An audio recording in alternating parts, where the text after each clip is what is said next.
Thank you all for patiently waiting. I know we're a little behind time, but there's food back in the back.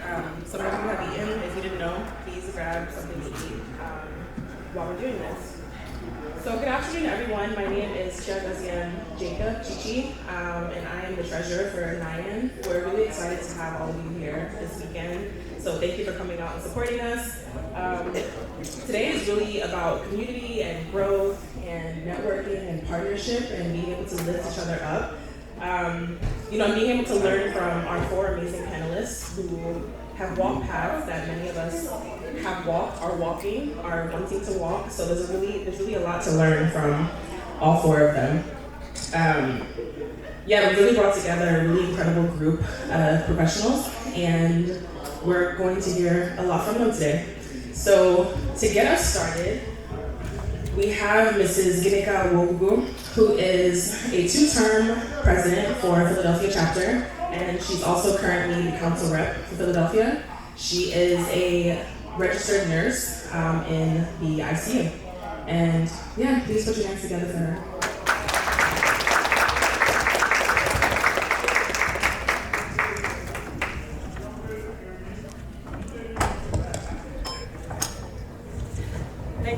Thank you, everyone.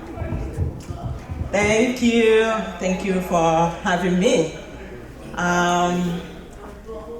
Actually, I'm looking at all these faces today. I am so happy to see all of you here today, to make our time out of your busy schedule. Spend your money, spend your resources, your expertise to be here today to share what you got for each and every one of us. I'm truly impressed. Before I start, I really have the honor to thank Mr. President Uche Jacob. I feel like I'm home all over again. This is our own daughter, same chapter, Philadelphia, from way back. So thank you. I also thank all the executives. When I read the names of the executive, there's a Matthew, the Vice President Marizu, your PROs, all the executives that helped to put this together today. It takes time and it takes commitment. So I thank each and every one of you. I also thank the advisors who were able to talk some sense into all of you, to convince you to be part of this network. I commend you, and I want you guys to know that we truly appreciate it. I'm also thanking the panels, the speakers, the keynote speakers today for devoting whatever you have. And I know by the time you all leave here today, then you'll be able to take one or two things from all these panels that you have here today to impact our community and NNAUSA and the US as a whole. Like she said, my name is Ngwa. I've been in Ngwa National for the past 30 years. And I can tell you, it is a journey that you really have to be committed. You really have to have the passion. You really have to have the desire. It's not something anybody will push you. Right at the stage you guys are now, when she was very little, we were like, we would drag them to the meeting. You guys, all of you, probably have witnessed our meeting and know that our voices could get loud, our voices could get hard, and that cannot deter you guys from coming to be a part of this organization. But where you guys are right now, my job is to empower each and every one of you. Because now you are not the little girls and the little boys we used to carry to go to the meeting. Now you are in the corporate organizations, the corporate world, the internet world. So I want you guys to forget all the dramas that we used to have in the local chapter and modernize us and take us to the next level. And that's why I'm here today. I'm not here to make long speech, but I just want to keep it simple. And I want you guys to raise your hand out for me. Just raise your hand out if you can. Raise your hand out. Turn it to your back. And pat yourself on the back and say, for the fact that I made him move and come here today is the first step of taking this organization forward. And I want it to be a commitment. When me and my husband joined Philadelphia chapter 30-something years ago, we took one of our friends. And he said, no, I'm not going. They've done this before. They will never survive. They will fight. They will quarrel. We convinced him. Let's go. We went there. What did we experience? Argument after argument, fight after fight, mouths talking each other. What did he do? He left. He said, I told you guys. I told you. But me and my husband, what did we say? We said we will come back. We will continue with this association, even if it's only one person that is left in this organization. It's my commitment to take this association to the next level. We are 30-something years Philadelphia chapter. Started with 10 people. How many are we today? 64 members. Committed.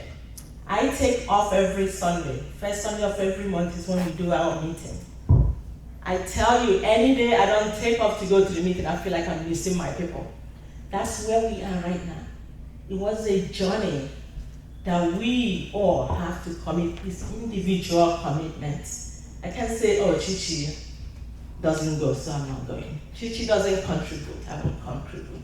You got to search within yourself and say that this journey that I've come here today will be a positive journey, that I'm gonna go forward, commit to it, and even bring few people so that they see what you're doing. Mr. President, it's not gonna be easy. I can tell you right now, we will be having some challenges. But the challenges that help you put this little thing together, I want you to take it to the next level. I don't want it to be like a story as always. Oh, they started, it didn't last long. We told you it wasn't gonna. No. You will be reading a lot of stuff from the internet, both us, the adults, yeah, we're your parents, but look at the product of us. Look at the product of your parents. Take us to the next level. We're all retiring. We are getting old and retiring. Don't look at these faces. We are getting old and we're getting tired. We want to hand our baton to the next level. So what am I saying? Let us start with the individuals. Once you start with the individuals and they see what you're doing, the next people will follow. NNAUSA, when I think of NNAUSA at the national level, where we are in this room. Some of you might hear what we're saying, some of you might say they're still doing the same thing. But in the middle of all that loud voice, whatever we do, we come together. This association has been in existence, the National Association, NNAUSA, has been in existence for 30-something years. That means we're doing something. How many organizations have lasted that long, despite everything that we do? So I challenge you guys today. We're just not coming together, and I can give you a rundown of some of the things that we do at home. We have the VPS, the Primary School Initiative. When you guys watch CBS, MSNBC sometimes, you will see what Lawrence Odell is doing with Malawi. That's what we're doing for our village schools. We provide desks. Growing up, we sit on the floor to write, which is still the same up till today, shelf. But what is NNAUSA doing? They pick about 10 or 12 primary schools and provide desks for them through the little funds that we're getting from each other. And they pick 10 schools every year. They do that. What else are we doing? We are also educating 10 scholars. We send the application out, we have them apply, we come in the convention, we pick up 2 kids to come and pick from that box. If your name showed up, about 15 or 16 students, you take up your high school, your college education, from year 1 to year 8, depending on what career you're going into. And we do that every year. Those are, we don't ask this from our clever community and we do all that. What else do? We also help those medical missions who are in need. We get our nurses, our doctors, and all the other profession that wants to network with us. Not only nurses, not only doctors, there's a lot of help out there. We provide medical screening for them, advice, and medication for them. That's our little NNAUSA that we do. Yes, we got our voices loud, but at the end of the day, we get things done. And that's my challenge for each and every one of you today. We are now down in level, we're going up, up, up. The level of, hey, keep quiet, I'm talking, is gone. I tell my kids, me and you can have arguments, but let's be diplomatic about it. Let's be reasonable about it. Uchenna will testify, Chichi will testify. I tried in my own chapter, and then we are moving forward, bringing some of the young adults. But the same story is like, they have to be empowered, they have to be bold to make their case, shy away. If I get few adults like me who will listen to you, and you guys start coming out in your local chapters to make your point, who will listen? Because you guys are adults now. You're no longer children. So I just, ask you to give it a chance. Get into your local chapter, so that at the end of the day, you guys will be the people voting for people like Ugochukwu Agụ, who is trying to integrate and bring some good innovations to the NNAUSA, so that it will not be business as always. But we cannot do it. Elections matters. Election matters. If we do election and half of you in this organization are not able to vote in the national election, you have no voice. And the time for segregation, I think, is over. I want you guys, don't isolate yourself. Don't segregate between the young adults and the national. I want us to be one big family. The bigger we are, I have 4 children, and I tell them, a lot of ideas, please go home and make that commitment, and have that passion, and have that desire to say, you know what, it's not gonna end here today. I'm taking it to the next level.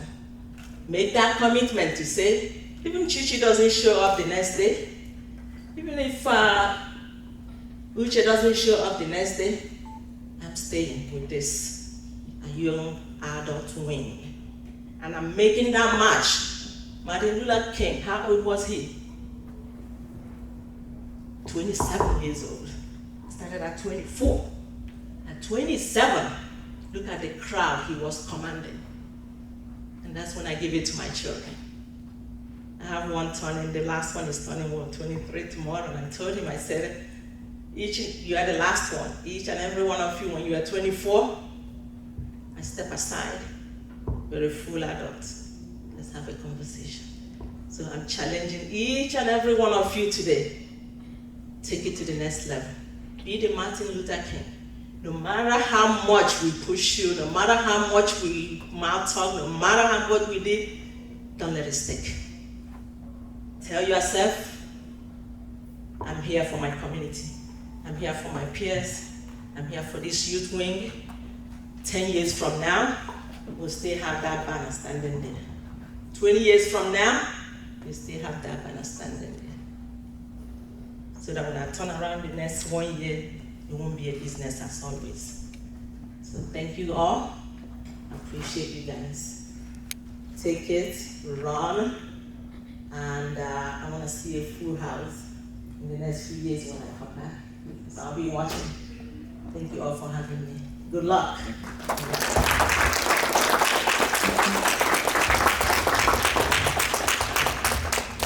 Thank you so much, Atikaneka.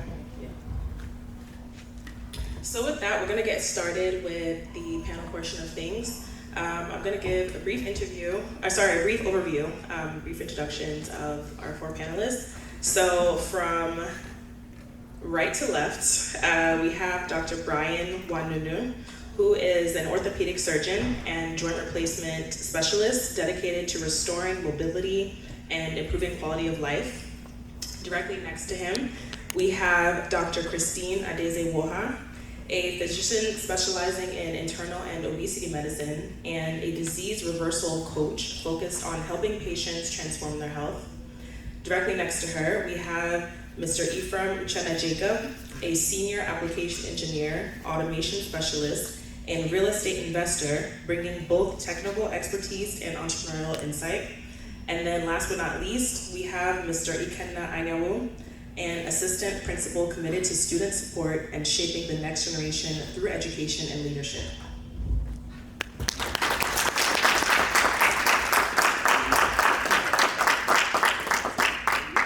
So to get things moving, I'm gonna give each of them a chance to briefly introduce themselves, just so everyone here can get to know them a little bit more personally and professionally. I'll invite each of you to just take maybe 3 to 4 minutes just to, share your background, your journey, and what you're currently working on. Well, I offered, to Dr. Woha first, as ladies first, but she deferred back to me. So thank you for that introduction. It was beautiful. Again, I'm Dr. Brian Ikenna, just like my friend over here, Wani. I'm an orthopedic surgeon here in Dallas. I was raised here in Dallas, so, welcome to our hometown. I appreciate y'all coming from everywhere. I know we got Chicago, Detroit, Alaska. We got all kind of places, so thank you all for coming. Just briefly, I've been in the Ngwa community all my life. Several of my aunties and uncles are here and hosting events and things like that, so I love to see this continue. This has been something that, when I went away for college and for medical school, I went to Morehouse College and Howard for medical school. When I came back, it was like I never left off. And to see everybody, even the young ones now grown and in leadership positions, is truly inspiring. But again, I'm happy to see everyone here. This is honestly my first, young adult networking event for Ngwa. I will make a point of attempt to try to make it to other cities in the future, but this is beautiful. Nice to meet everybody.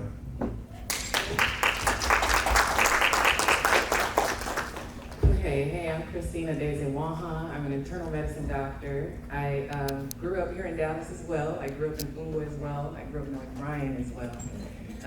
D-Town, stay down. So I know a lot of you guys in the crowd, we all grew up together, and I love that community that we fostered, our parents fostered, and dragging us to the meetings, dragging us to the parties, and we sat in the back, even if we had to sleep on chairs that we lined up. And it's just beautiful to see each and every one of you guys growing and pushing each other, seeing our growth in one another. Sometimes I look at Brian and I remember being at parties with him, and we look at each other like, wow, some of you guys were so small, and now you guys are doing big things, and it's just so beautiful. So to be able to come back as a community and pour back into it is just a wonderful thing. So hopefully we can encourage you guys and give you guys some gems. But most importantly, the fact that we're coming together as Ngwa is such a beautiful thing.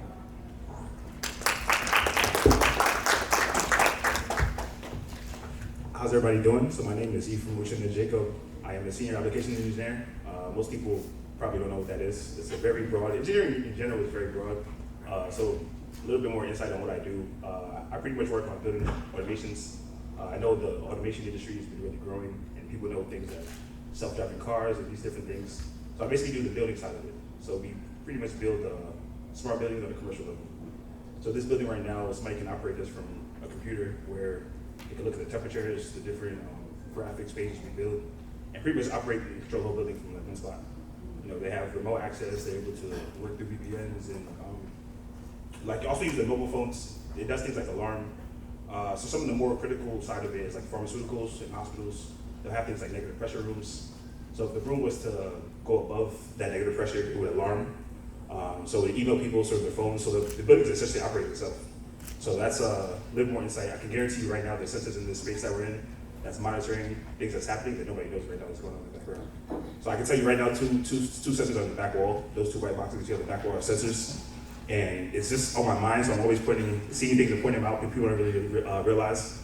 So generally, that's kind of background. So I'm in tech. So if anybody has any questions regarding tech and engineering, feel free to ask me or send them my way.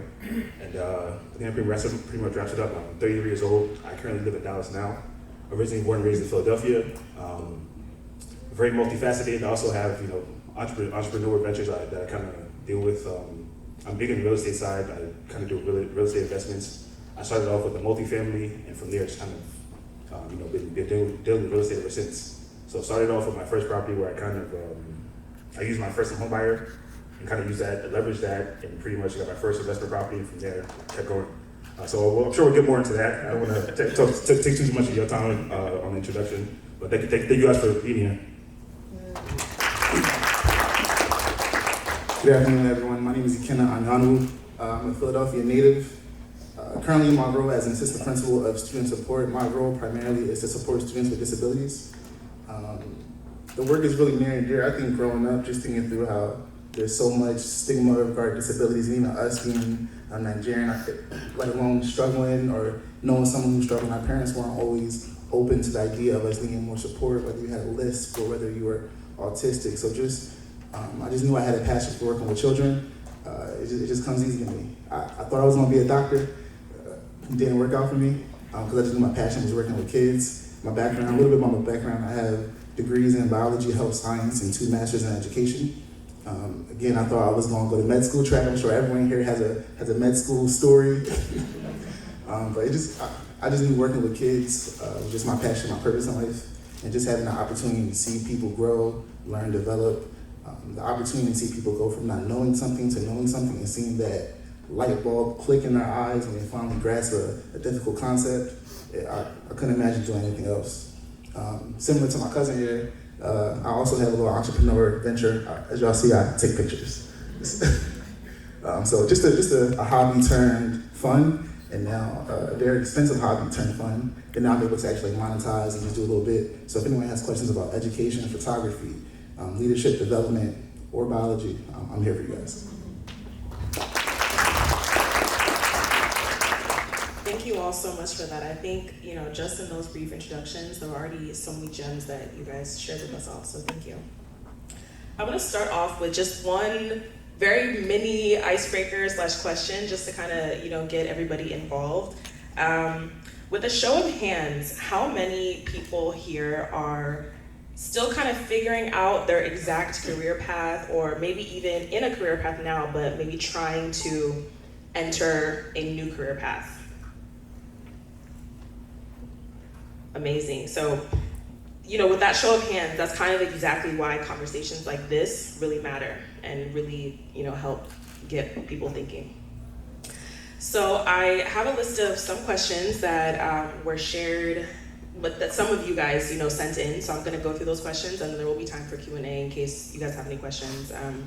If you have a question that pops up, please utilize the paper and pen in front of you, just so you don't forget it. And also take notes too, something that you can share with yourself, with your peers, just things that you can keep and take home with you. So the first question, and this is for anybody at all. If there's a question directed to one person or maybe 2 people, because we have 2 in the medical field, I will highlight that. But this first question for anybody that has an answer: what inspired your career path, and was this always your plan?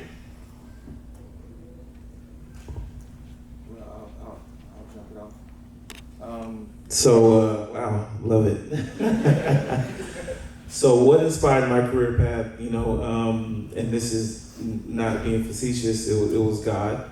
I just have to be honest. I am one of the few maybe in this room that my parents did not have to tell me I was going to be a doctor, but I told them I was going to be a doctor.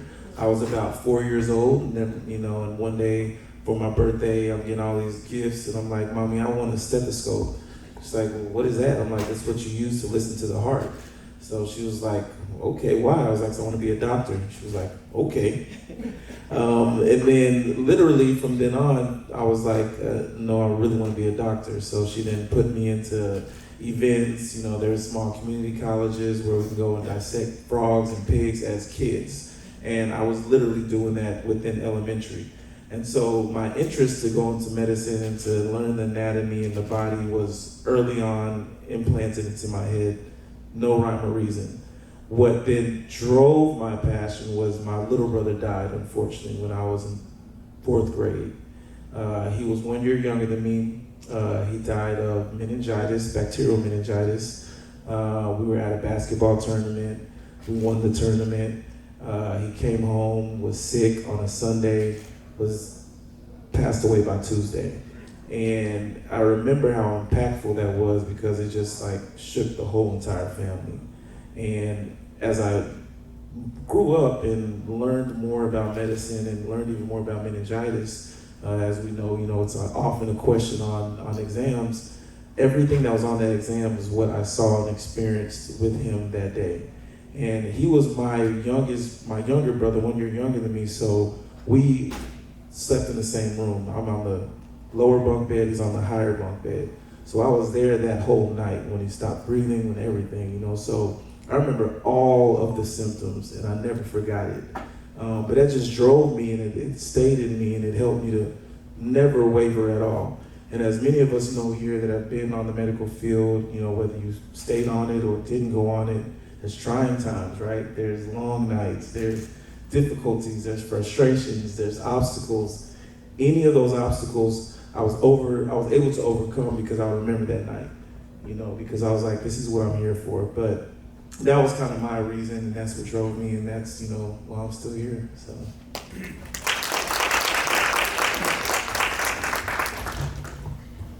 Thank you so much for answering that, Dr. Bryan. That was beautiful.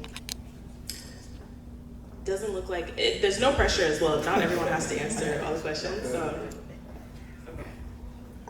So I'll speak on my story just because I feel like mine's a little bit unique and probably relatable. Growing up, I was one of those kids that every time something broke, my parents and my family was always calling me to see if I could come fix it. So I kind of felt like, I don't know if it's because I was the only boy, but there was always a natural pull kind of towards engineering and tech.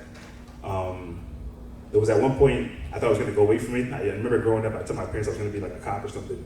And they were like, police? No way, no chance. And as I got older, I started to really see just the natural way my mind kind of worked and the way it naturally kind of fit very well with engineering.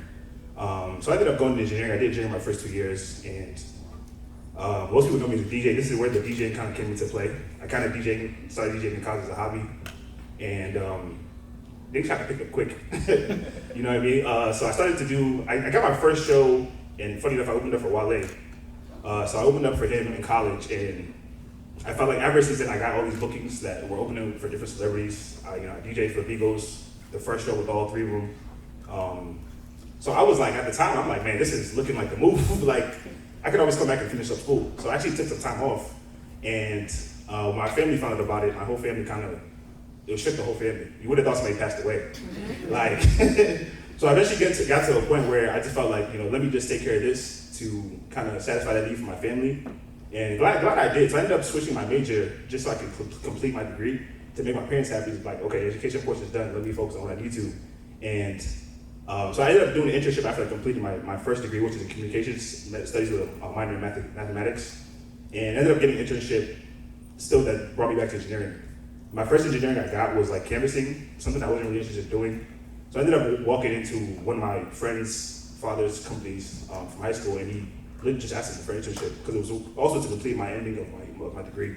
So somehow this internship turned into pulling me back into engineering, where after my internship, he offered me a job and was like, you understand the mechanical side of things, you also are very good at the computer side of things. Most people are not good at both.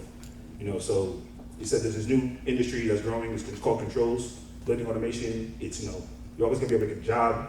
He kind of sold me on basically a job where I'm like, okay, sounds good. I'm enjoying what I was doing, it felt new. Every day I kind of get it, I'm using my brain, it's not repetitive. So I took the job, and ever since then, I'm now 8 years into my career where I've been doing this little automation and kind of built upon it. So most people consider me a background engineer, where I learned the skill set and I got the experience over the actual degree. So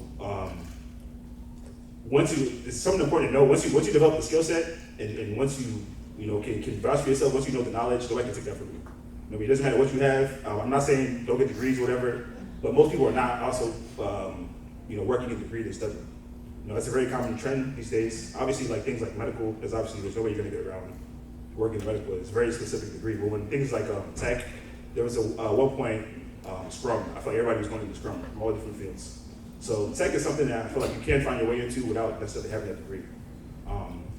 So I feel like that's just important. That kind of also led to why I still DJ. I have the two brands are kind of coexisting, but I kept DJing. It led to me doing things for NNAUSA, led to me doing things within the community, led to me things doing in Nigeria, DJing in Nigeria. So DJing, I like the brand. It still creates a lot of opportunities for me, and like I said, it's a part of me. So I don't think it's going anywhere. But that's kind of the balance between. That's kind of how the two brands kind of came to coexist. So that's pretty much it. Ken, I want to answer that question as well. Originally, I thought I was going to be a physical therapist. It was in my mind. I had all the health science background, the anatomy, physiology, the strong knowledge of science. And I was just like, I did one internship at a geriatric facility, and I was like, this smells like death. And I couldn't do it. I ended up, as soon as I graduated, I applied for a teaching job. I applied to be a gym teacher. First interview, the guy was like, I don't hire black men to teach gym. Because it's a position that you'll get railroaded in and you won't be able to grow. He was like, I got this special education job for you. I was like, I've never taught special education before. I stepped out on a limb. 3 years later, I became the assistant principal of the school. Mind you, I was only 25 at the time. So this is my 11th year in education, 7th year as an AP, or my man might be a little off. But the goal was that I just had someone who believed in me. A mentor who just saw that what I currently presented, there was more that I could do, and he put a battery in my back. I think a lot of us, when we graduate from college, we're a little bit unsure as to what job am I exactly going to do. I got this degree, I got all these skills, I networked, joined a frat, but what exactly am I going to do to provide for myself? So I think even in the career that I'm in now, it's a means to an end, but it's not my passion, so to speak. I think my passion is to be happy. So whatever it pays for me to be happy is whatever I'm passionate about. But if I'm one of those people where I'll go back to school in 3 years or 2 years and keep doing things that I'm passionate about because the goal is just to be happy. So whatever it is that's gonna bring that, I'm gonna just keep accumulating the skills that will allow me to live the life comfortably that I wanna live. I guess since we're all answering the question, so I don't have a very compelling story like that because I actually wanted to run track. If anybody remembers, back in my day, I was a hurdler, and my biggest dream was to maybe run for college or go to the Olympics or something like that. So in high school, it wasn't so much about where I was going to go to school to study, it was where I was going to go to school to run. And my parents were against that. I needed to go to school to learn, I needed to face my books, face my studies. So what I ended up doing was, I went to the school of their choice, but I actually went there to run track behind their back. When I got there, when you get into college your first year, you start thinking, and I'd always wanted to be a doctor, but running was at the forefront of my mind. But in my first year of college, I had a lot of grappling to do with myself. Like, do I really see myself as being a runner, and when am I going to just face what I need to do? I ended up dropping off of the track team, completing my medical school, and getting straight into medical school. I mean, completing college and going into medical school, and it was a decision that I never regretted, But that being said, I think my aspirations to be a runner still shape me in who I am today. And it just reminds me that even though your story may not look like everybody else's, you may not go the same path as everybody else, you just continue to look into yourself, pray about it, grapple with it. It's okay to wrestle. Some of the best ideas, the best version of you can come out of wrestling with yourself all night, and go for it.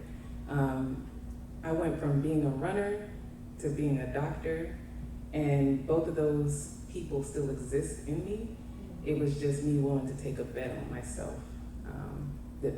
So it's an encouragement to everybody here. Thank you all for that. That was definitely very inspiring, and you guys touched on Again, some really important gems, certifications, passions, and all of that, so really appreciate that. The next question I have, again to any of you, all of you, what is a piece of advice that you wish that someone had told you before entering your field?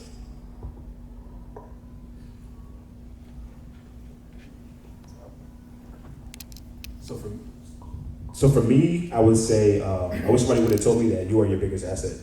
Not your degree, not, you are your biggest asset. Like, you are the intangible that you cannot replace. Degrees, you can go get a different degree.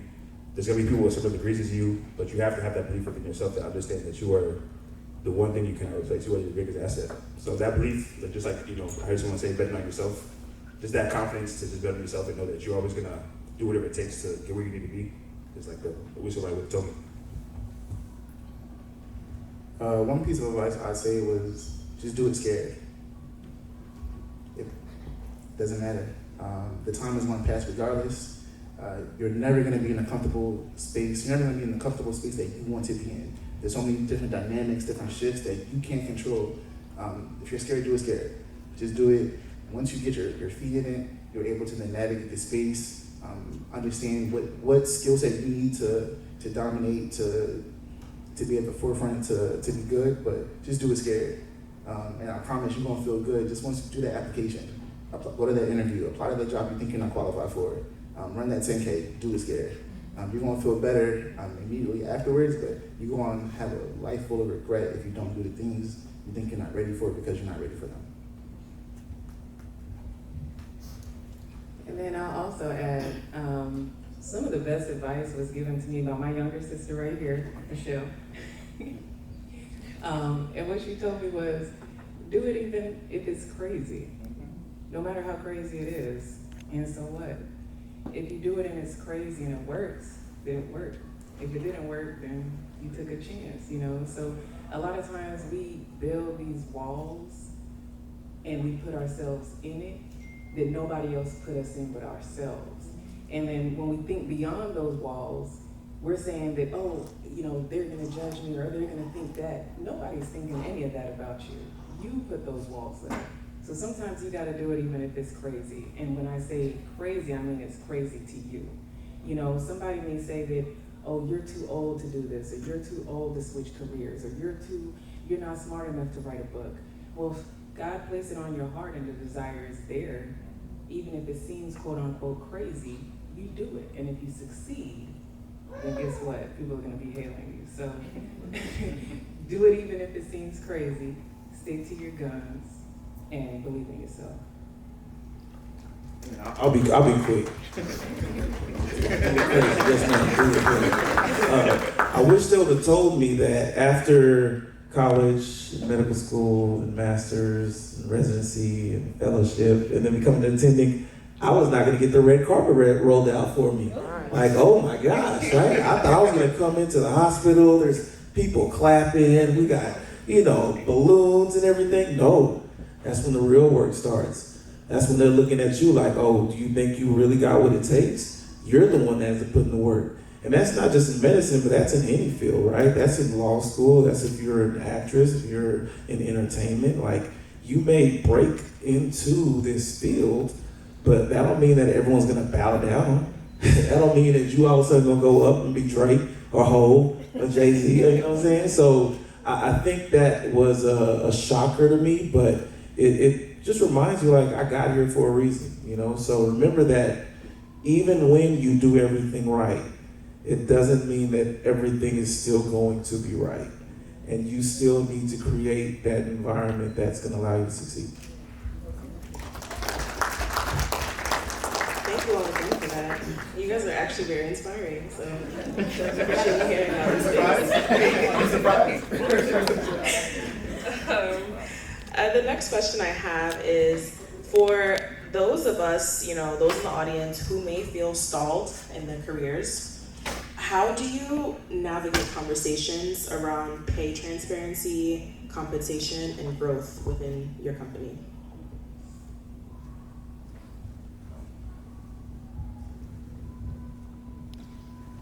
Something I do just with members of my team. So for context, I manage a team of about 50 people. So the important thing I do when I meet with everyone is I do goal setting meetings. So we meet quarterly. So say we're in August, I'm asking you, what are your aspirations? Like, where do you want to get to at the end of the year? I then, as your leader, your principal, whoever, I'm going to develop a plan for you, a coaching plan that's going to outline where we're going to go, where we're going to get to. I'm going to hold you accountable. We're going to have uncomfortable conversations. I'm going to hold you to the fire that you asked me to hold you to. And I think that's the best thing you can do when you're developing a team, is understanding where they want to go, but even having the foresight as a leader to understand where they can go based on their skills, their mindset, and their actual abilities. But it's also important to just like be cognizant of how am I developing people to understand what other opportunities are present for them, and how can I inspire them to want to step in out of the comfort zone, provide them opportunities to do things that they wouldn't normally do without someone giving them that type of nudge. So for me, I'm not really too aggressive in terms of advocating for higher pay within the same company, but I leverage just getting a new job. I'm not gonna lie. I've had 4 jobs over the last 7 years. Like if you're not gonna do what I need you to do, I'm gonna find somebody else to do it. Respectfully. So I mean, it's not your father's company. I know some people at first say it. So I don't have this extreme amount of loyalty. I mean, the better the company is to me, then obviously I display that loyalty. But once a company starts treating me where I start feeling confined, or like my ceiling is limited, I'm gonna do what's best for me. So respectfully, I don't push too hard. I just gotta put myself out there, and depending on how they respond, I might just go. I'm gonna hop on LinkedIn and find a new job. My industry is very aggressive. The recruiters are always looking for people, and if you do the work yourself, I'm sure you can always find something. I really relocated to Dallas. This September will make it 2 years, and the job will be down here. If you go out there, you do the work to put yourself out there and look and do the research and put the time in, you will find something. Trust me. And if you're also somebody that's single, willing to relocate, you will find something somewhere. Don't limit yourself to one city or one state. You can work anywhere. Remote jobs are a thing now. So just don't limit yourself. So I'm never scared to just go get a new job. I'm not gonna lie. So like I said, I have 4 jobs in 7 years. So I don't think I push too hard in one company, but in the back of my mind, I'm like, if you don't do it, we're gonna find somebody else to do it. So that's fair. Okay, so I'm gonna take 3. Let me take it a different direction and say this: 3 things. That means always looking at ways that you can advance. At the end of the day, it's not down to intelligence. Anybody can be intelligent. We're in a global economy where somebody can find someone in India that can do your job better than you. But what are you doing? What are you putting into yourself to make you the best candidate? That's number 1. So just you rolling out of bed or you showing up at the job interview does not make you qualified to be the best to be there. Do that work and put in that work. 2, once you put in that work, okay, you need to see what you're worth. Do you truly feel like you are worth that? Because a lot of times, okay, we put in all this work, but we make ourselves too accessible. What does that mean? When you go shopping, let's say you're in the cereal section, okay? When you're trying to choose cereals and you don't know which one to choose, and I don't recommend anybody eat cereal, it's a horrible food. But it's a good example.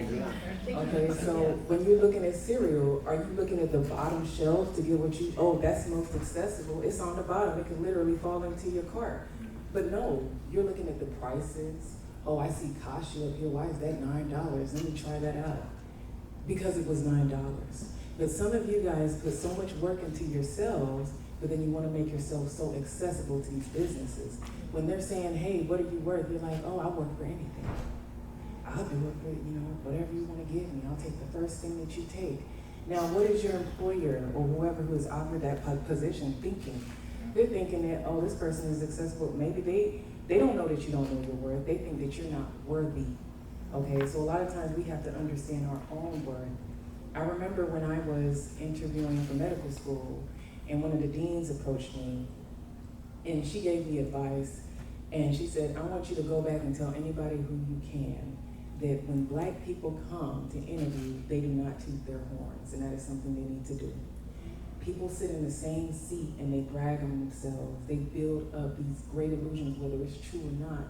But for some reason, we get into the same seats and we're just as qualified, and here we are shrinking. You went to school, you got the certification, you did this and that, but, oh, it's on my resume, I don't want to speak about it. No, this is your time to fight for who you are, you know your value, so speak it. speak it, know your value, and price yourself at that and believe it. So it's not so much about what you're gonna ask for, it's what you work to build, what you know you're worth, and what you ask for. All of those gotta be in line. Yeah, no, I piggyback off of that. You know, I say go for the max. No, go for the max, right? Because the most they can do is say no, right? If you get in a sign-on bonus for 10, like, no, give me $100K.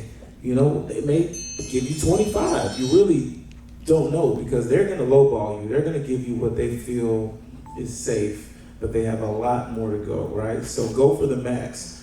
But like she said, also put in the work, right? You cannot just be lazy. You cannot be the bare minimum. You cannot be just a person that just rolled out of bed. You gotta come early, you gotta stay late, you gotta big up yourself, you have to put on this elaborate, just presentation of who you are. You gotta check all the boxes, and then the boxes that aren't even boxes, to then justify why you're going for the max. And then if you don't get it, I agree with my brother over here, strategically start to plan an exit.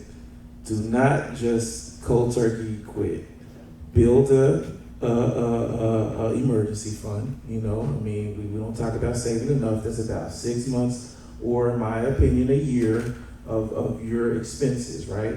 Build that fund so that if you need to jump ship, you have breathing room. You don't know how good it feels to be like, you know what, I don't want to do this no more. And I could give myself 3 months to just sit back, reflect, reset, and then go back into the next one. But definitely get what you're worth, what you desire, and then prove to them that you desire to be there. Because we are just as good, if not, in my opinion, better than any of those counterparts that are getting more money than us. We are. So I go for the max every time.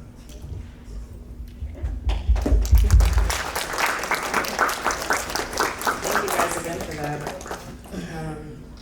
The next question is, what are 1 to 2 key skills that you believe are non-negotiable for success?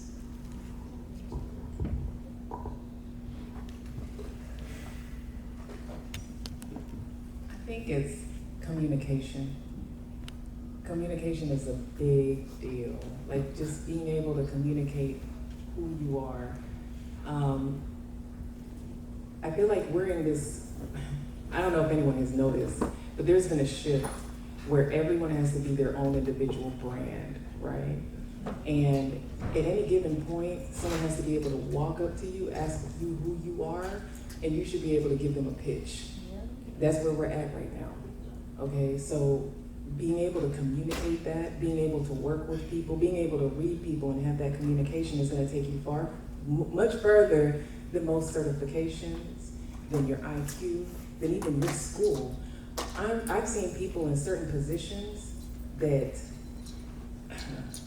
I know 10 years ago they couldn't have been in, but you don't know how they were able to communicate in some of these rooms. So if there's something that you can work on, it's putting yourself into practice of communicating. Sometimes even doing a bunch of interviews, like let's say you want to get into a position, it may not be about the first, second, third interview. If you have to do 20, just so you can learn how to communicate yourself and your skills, that's more practice so that you can seal that job later on. My two real quick are that you have to be prepared and you have to be available. If you're not of those two things, you can't be successful. You cannot not answer your phone, you cannot not respond to text messages, you cannot not respond to emails. I cannot stand that. You have to be available. I'm sorry that it's 5 p.m. or 6 p.m. on a Friday. Somebody sends you a message and it's time sensitive, get back to them. You just can't say I'm out of office. I don't believe in that personally, but I'm also a doctor that doesn't take off, right? So, but you gotta be available and then you gotta be prepared.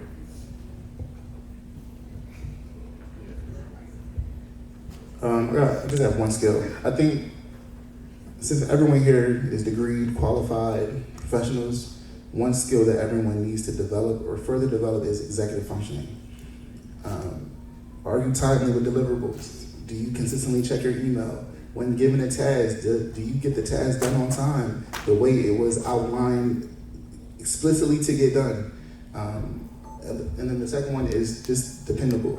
In addition to being, being all of those things with your executive functioning skills, can we depend on you when we need you the most? When I'm needing someone on the team to step up, can I hand a task over to you and can it get done at the same quality level in which I can do it? Especially if you're aspiring to grow, step up in your career, you never know when your time is. So always be available when you never know when that call is. When someone's gonna give that opportunity, and you often only get one opportunity to showcase what you can do.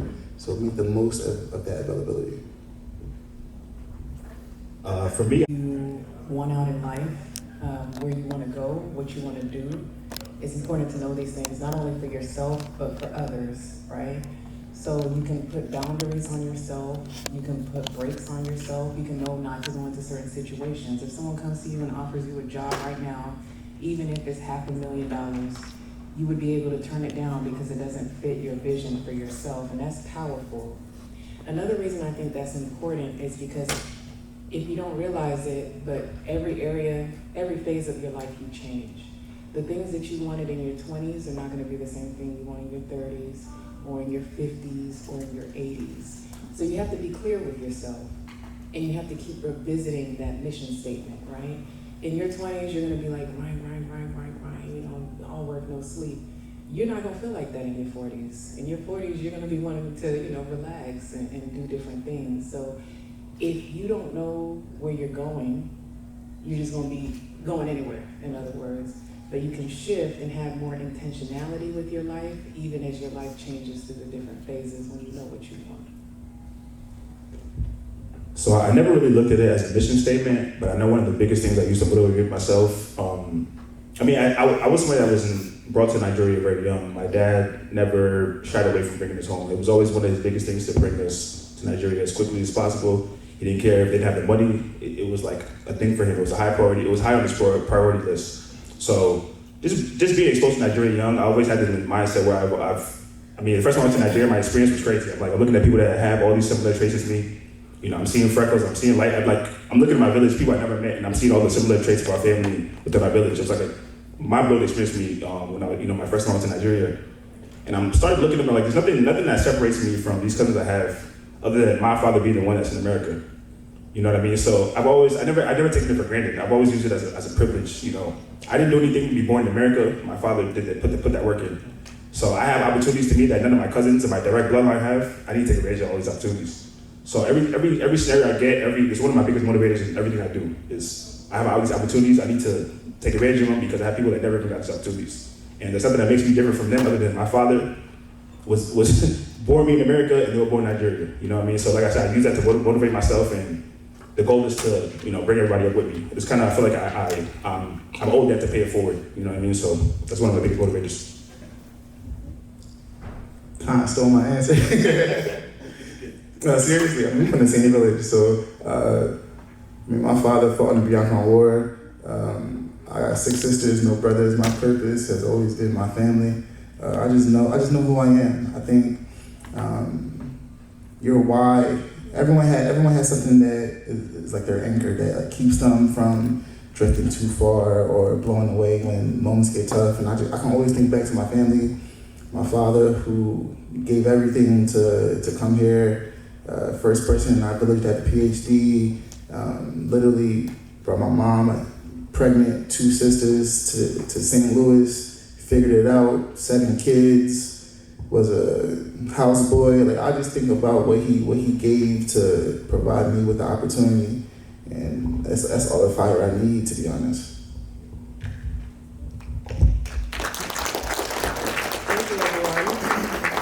So yeah, now we're going to open it up to the audience for any Q&A that you guys might have.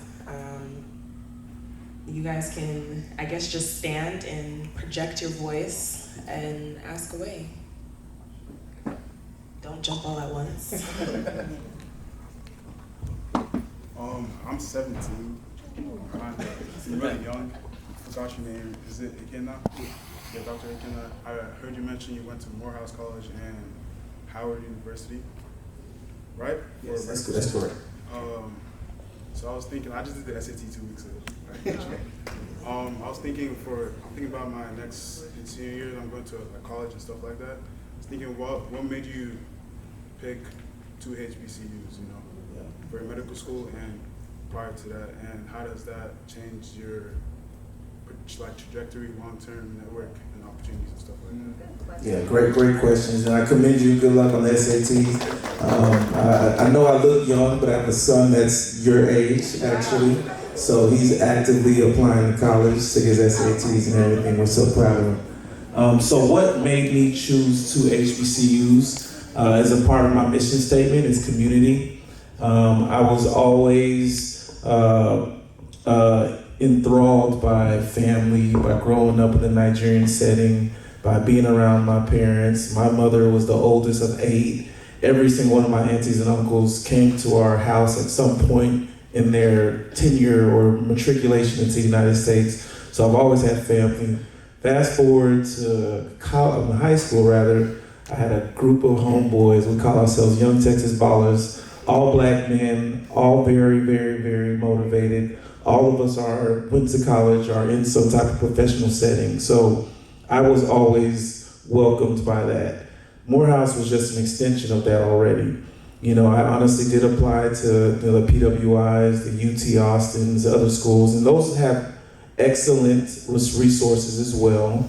But when I took my tour of Morehouse, it was just the welcoming spirit that I got from it was different than anything else. And it allowed me to walk to school, to class in a do-rag and some flip-flops and not be questioned ever. And to still go to honors biology, to still go to biochemistry, to still go to these places, my teachers still to look at me like you are going to be successful, you know? And that was necessary for me because I then did a master's at Georgetown when I was trying to actually consider going to another non-HBCU med school. I did honestly consider that. And my experience was completely different. You know, at this point, I'm well polished. I'm already a graduate. I'm going to school every day in a sweater and a cardigan, but I'm still getting questioned and stopped everywhere. Are you a student? Where's your badge? Why are you here? Are you an athlete? I'm like, what?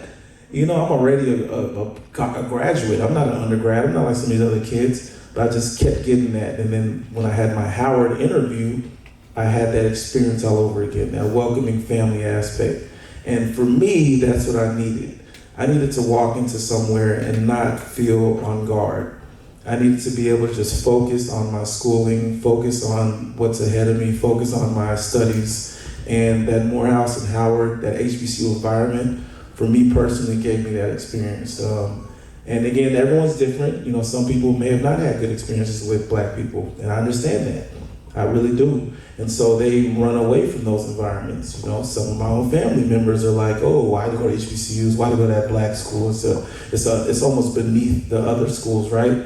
But they didn't have that same welcoming acceptance that I had around my boys and everything. So I encourage you to do what's best for you. I do think in this society, in this day and age, in this atmosphere, HBCU is best for a young black man like you right now. Because you are Nigerian, but you are black in America. They don't see your name. They don't see the accolades of our parents and our cousins and everybody else and grandparents. They see a black man. So understand where you are. And don't let anyone discourage you. You will be great. But I commend you, though. Congrats. I'm going to add to that real quick with another flip point. It is so beautiful to hear your story. And I'll say this. When I was interviewing for residency, my biggest regret was a resident director looked at me and said, we love your application. If you come to our program, we will make sure you thrive. And I walked away from that. And I look back on my medical career and all that I've been through, and I've gone to nothing but PWIs. For residency, I went to UT in Houston, and that was the craziest experience ever. And I can only imagine what it feels like to go to a college or a residency or a medical school where you're surrounded by people who really want to see you thrive. So when you're on your interviews, when you're going to different schools, when you're going to different programs, look at these program directors. Look around and see if people like you are actually thriving. Don't choose a school just for the stats. because it's kind of like a plant. You could say it's the best soil, but is it the best soil for that particular plant as far as what it's gonna grow into? So you're gonna have a lot of options, but like he said, look at the place where you're gonna go and feel comfortable and thrive. And don't turn away from when someone says, we're gonna make sure you thrive. Don't walk away from that.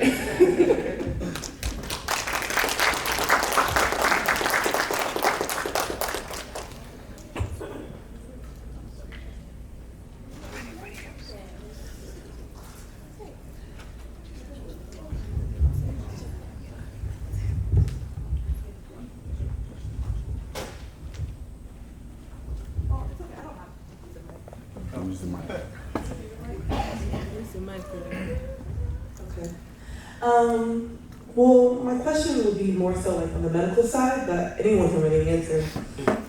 Right now, I have gone back to school, and I'm working on a doctorate degree, and I feel like I'm having to almost downplay my blackness a little bit and my culture whenever it comes to being like in these like healthcare settings. So I want to know, like, how do y'all navigate that?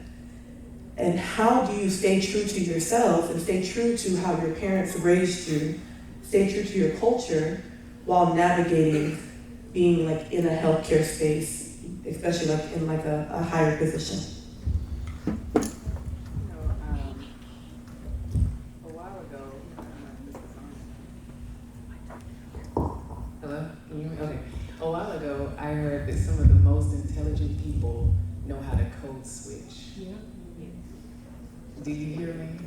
Some of the most important and most intelligent people know how to code switch. In other words, code switching is your superpower. Yep. You better utilize it. Yep. Okay? So you can still stay true to yourself and know how to be a chameleon and blend into each and every environment. It doesn't make you any less you. Just like when you're at home, you speak a certain way. When you're around your homegirls, you speak a certain way. When you're trying to get the job, you don't speak a certain way, and that's okay. But it's like, at the end of the day, you know what your main goal and your purpose and your objective are. Just make sure that everything you do is intentional and matches that.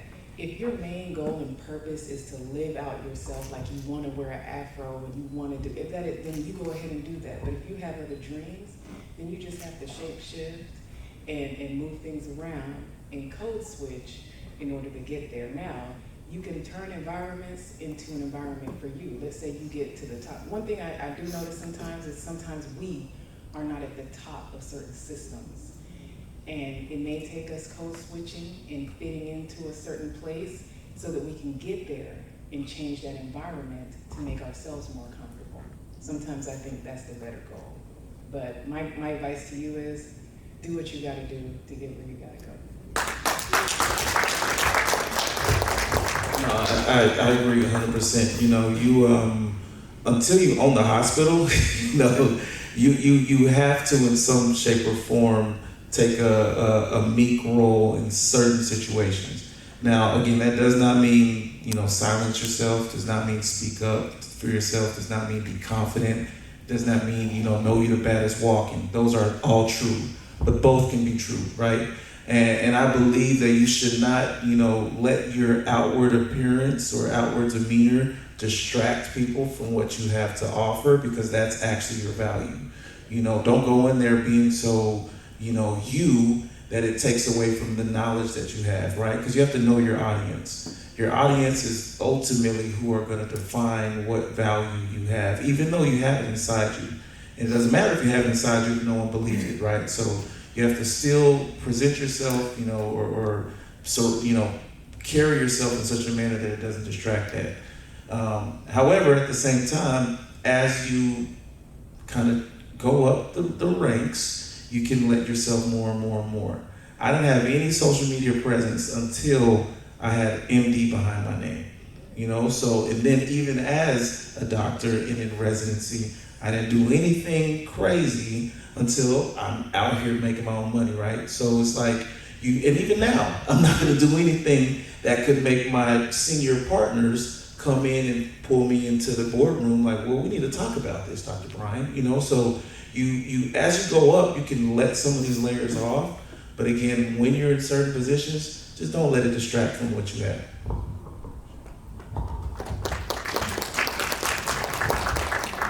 And I'm just gonna add on to that a little bit, because I've had this conversation about code switching before, and I feel like I'm probably one of, my code switching is like next level, you know what I mean? So I was just somebody that was exposed to a lot of different environments growing up. My family moved from, born and raised in Philly, inner city, went to the suburbs of Jersey, went to the Midwest, went to all white school. Like just when I tell you suburbs to inner city to like the whole nine, I was close to that before I was even 16, you know what I mean? So naturally I code switch very easily just because I've been in these environments and I can speak broken, I can go evil, people see different accents come at different times depending on who I'm speaking to. And we do that, a lot of that naturally. Like if you were speaking to a younger child or somebody younger than you would speak to them in a different tone than you would speak to somebody older than you. So we do code switch naturally. I don't want people to look at it like you're compromising yourself or you're not being who you are. I don't want you to feel like you're being unauthentic when you do that. And I can also guarantee you that those coworkers that you feel like you don't have anything in common with, I guarantee you have a lot in common with. You just have to try a little harder, because that's what me and work, where a lot of people you think I wouldn't relate to, I find ways to relate to them, whether it be gaming or anime, like whatever the case may be. I just know there's something me and you have in common ground where we can have a conversation and coexist, in a very healthy environment. So just kind of I want to add that to the conversation. I might be the contrarian here. I don't code switch. This is Ikenna. This is who you always get, no matter the setting, the time, the place, who I'm around. I think there are just things in which I don't do at work. There'll just be things that you won't know about me at work. I come, I do my job, I develop who I develop, I hang with the kids, do my smiles, do my chants and chairs, and I go home. But I don't, as eloquently as I speak now, I'm gonna say John in front of white people. I'm going to just be me, and they've accepted me. I'm not looking for anyone's acceptance. This is just who I am. And I think sometimes you just have to be authentically you, and just all you can be is you. I don't ever want to feel small in any space. Similar to my namesake, I went to a HBCU. I went to Lincoln University for all my degrees. So I've only been from Philly. I've only been around black people my whole life. But I never aspired. Well, yeah, I've always just been authentic and just allowed that authenticity to allow me to get into the rooms, the spaces where I'll be received well. And that's all anyone can do, is just be themselves. And if people receive you well for being you, I love it. If you don't receive me well for being me, that's cool. And I'll take myself elsewhere. But that's all I can be is me.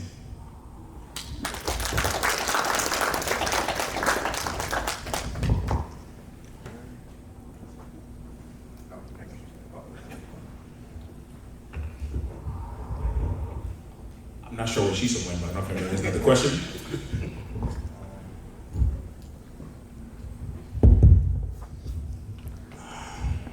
So you guys are all very accomplished in your fields. My question is, how do you keep yourself truly driven to strive for that next level, even though your kind of hunger has been, satiated by your success? How do you kind of fight complacency through, the great things that you guys have done in your fields? So what I tend to do is I kind of treat myself like I'm having an out of body experience. Like I want to learn myself. I want to learn the way I react to things. I want to learn the way I like why I feel certain things with certain, I'm very adamant about learning the way I'm wired. So I realize I'm one of these people that when I'm in the phase when I'm learning something new and there's a challenge, that's very motivating for me. So one way I've learned to motivate myself and keep that hunger is always constantly give myself new goals, new challenges, and put myself in new industries. Like right now, I'm entering this space of monetizing and broadcasting and Twitch and YouTube, and put myself more out there on social media. That's a whole new and I'm motivated because it's something new, and I'm not accomplishing that field. So keep finding ways to add to what you're doing, and keep setting goals for yourself where it doesn't get repetitive and you're constantly having to chase something new. So that's something that I struggle with. Again, for context, I became an assistant principal at 25. Now, us growing up in school, our APs and principals were probably 40, 45. So I felt like I reached a pinnacle, essentially. I took the gas off. Went really hard, graduate, bachelor's, master's, work, and I was like, dang, I haven't had no fun. So it's a balance. Like you have to balance having fun with your academic professional success. So similar to Uche, set goals. You gotta be intentional of how you want to live.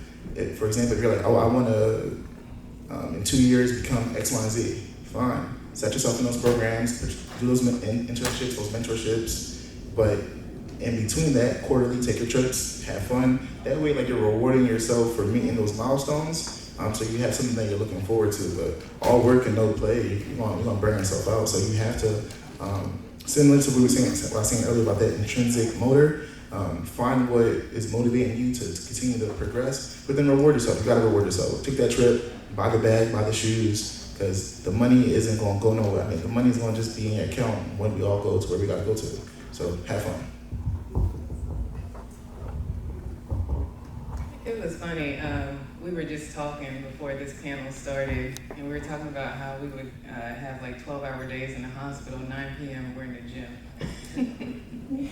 And we asked each other, how is it that we can work so hard at work and turn around and be in the gym? And what we came up with was basically just discipline and habit. If you live your life a certain way and you have a certain discipline about you and you keep certain habits, it's not going to be about success. In actuality, motivation doesn't get most people anywhere. People say, oh, I need to be motivated, or I'm looking for motivation, but motivation doesn't really take anybody anywhere. What really matters are the habits that they keep. So if you know that you're the type of person that 3 to 4 times a week you are going to the gym, you're going to play tennis, you're going to go for a run, you're going to read a book before you go to sleep, you're going to sleep on time, you're rising early, you're going to learn something new every quarter. If these are your habits and you have the discipline to keep it up, that is how you be successful. And when you lead your life like that year after year after year, you're not going to be able to explain to anybody how you did it. You did it because what you do on a daily basis is successful. So you won't need anyone to motivate you. So what I say is, it's never too late to start building habits and being disciplined behind them. You know the things you need to do not compromise on that. If you know you don't need to be scrolling till 3 a.m. in the morning, put that phone down. Okay, at 9 p.m. and you go to sleep, you rise early, you find things to do with your day. So that is how you lead a life where success follows you, because you're doing the things you need to do day after day. And I promise you, if you have a year when you keep those habits, it's gonna be harder to break those habits later than anything. If you go to the gym 3 times a week, I promise you, do that for 3 months. The day you go a whole week, your skin is gonna be crawling because you're like, I need to get in there. Yeah, I just say, rest in peace, Kobe Bryant, the Bean, the Mamba. There's a famous interview where he's in the finals. He just won one of the games. He's not smiling, The reporter or the interviewer or whatever says, Kobe Bryant, you just won. Are you happy?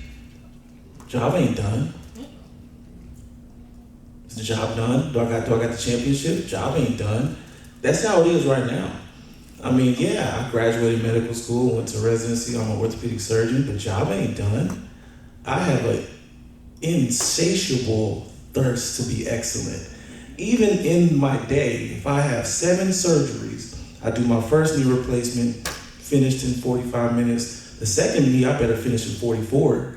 The third knee, I better finish in 43. I want to be better even within my own day, because just getting to this finish line of success that everyone here has is really the starting point. And I really can't stress that enough. Just getting drafted into the league, just getting the job, just getting the bonus, that's just a starting point. You got to build a career to be great, to be a Hall of Famer, to be on Mount Rushmore, and that does not stop with just attaining this success. And I don't want to take it lightly. I'm grateful every morning. I'm happy that I'm able to live in my passion and my desire, but I am not satisfied if I don't utilize this to my full potential. And that's my personal motivation, is I want to be the best knee surgeon in Dallas-Fort Worth, in the United States. So in 10 years, when AI runs out, you come to me. And I can only do that by every single day working out. You know, she's even challenged me, you know, I'm gonna have to write a book now because of you. But it's like, that was nothing on my radar, but it's something that is another motivation of mine, you know? So for me, in all honesty, just to answer your question, really, it's like, this is not the end. This is the beginning. We're still young in our careers. And every single day, you know, until we can't anymore, we need to go be the best.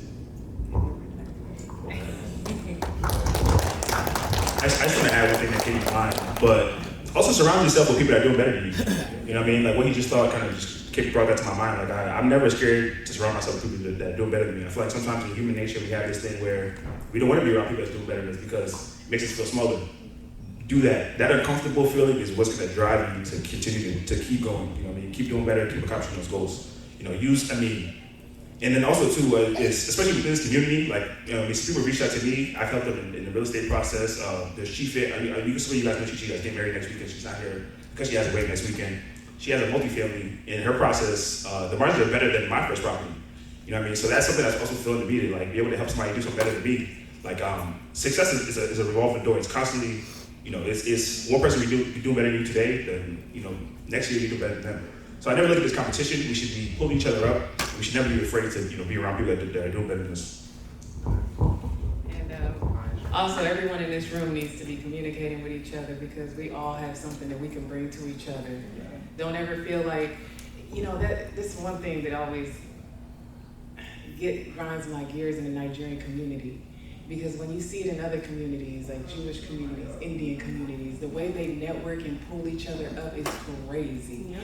But the thing is, there are so many bright minds. Like literally, the people I'm surrounded with are the best, okay? A lot of us are the best, but can you imagine if we came together? You would have people, like we would have a community that would just shake the ground, okay? And that's what it needs to be. And it needs to start here. We shouldn't leave environments like this without getting each other's contacts, okay? We give money into our community. Someone needs to buy a home, we go here. Someone needs a fashion designer, we go here. Someone needs a dermatologist, we go here. You see what I'm saying? This is how we get our community together and we thrive and we grow. And we talked about successful people being around each other. We make each other successful. We don't shy away from each other. We're not intimidated by one another. We are family until it's time to get married. I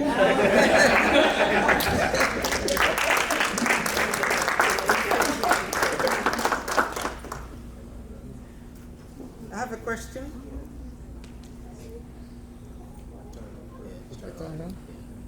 So before my question, I personally, you know, didn't mind if he didn't have a job. I don't have a problem paying his car note and sending him to college. I will pay for his apartment. You know, like I want him to know, don't worry about that.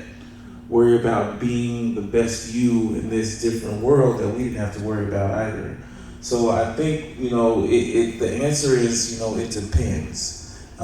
It depends on what your child needs and what society is giving them and what, you know, where you are as well.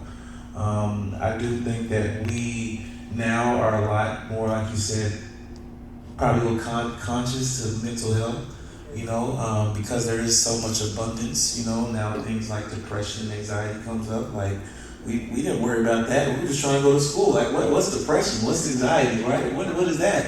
But the kids these days, they do go through that because there's so much that they don't have to worry about their basic life's necessities. So now they're worried about who's thinking about them, who's bullying them on social media. So I think it's still, you know, parenting out of, you know, fear of not being like your parents, you know, in the bad ways, but still fear of not losing your kids because, you know, you want to be the best parent. So you just got to do what works for you. And mine is really one of just, you know, like you said, out of love, not of support, but I still want to always reiterate, we are the parents, we are not their friends, and give them the guidance they need and support and encouragement and discipline, because without that, they're just going to run amok.